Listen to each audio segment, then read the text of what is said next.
Armenians watched on in shock today as Prime Minister Nikol Pashinyan announced in the country's parliament that the updated number of fallen soldiers on the Armenian side has reached 105. The previously announced number was 49. Azerbaijan is reporting 50 dead on its side. The death toll means this week has been the bloodiest in the region since the outbreak of the 2020 Karabakh war nearly 2 years ago. Earlier in the afternoon, Azerbaijan announced that it was ready to unilaterally hand over the bodies of up to 100 Armenian soldiers killed since Tuesday. Pashinyan also confirmed that Azerbaijani forces have occupied more Armenian sovereign territory, saying that 10 square kilometers have been captured. In the May 2021 incursions, Azerbaijani forces occupied over 42 square kilometers of Armenian sovereign territory. Since September 13th, at around midnight, Azerbaijani units crossed into Armenian territory in a number of areas around the border. Concurrently, Azerbaijani forces began using artillery, mortars, and drones to shell Armenia's eastern and southern towns and cities, including Vardenis, Ter,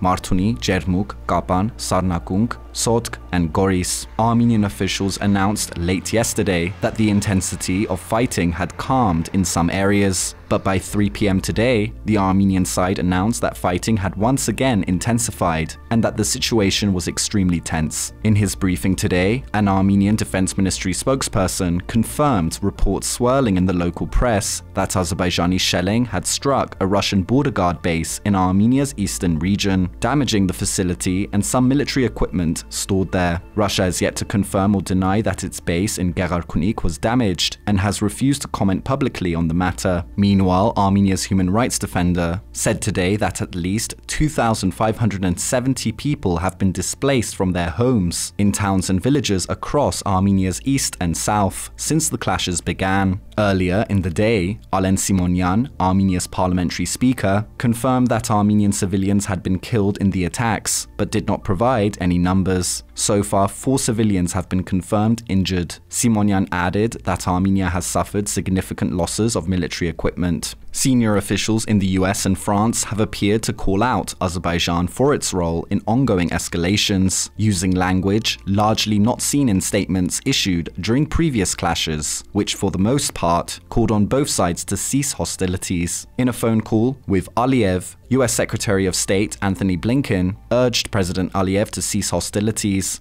and stressed that the US would push for an immediate halt to the fighting. French President Emmanuel Macron said to Pashinyan the same day that he continues to call for strict respect for the ceasefire and for the territorial integrity of Armenia, and pledged to raise the issue of Azerbaijan's attack at the UN. France has explicitly noted that fighting is taking place within Armenia proper and acknowledged reports of strikes against civilian targets in Armenia. Finally, Pashinyan confirmed today that Armenia has appealed to the CSTO, a Russian-led military alliance, to restore the country's territorial integrity and ensure Azerbaijan's withdrawal from Armenia.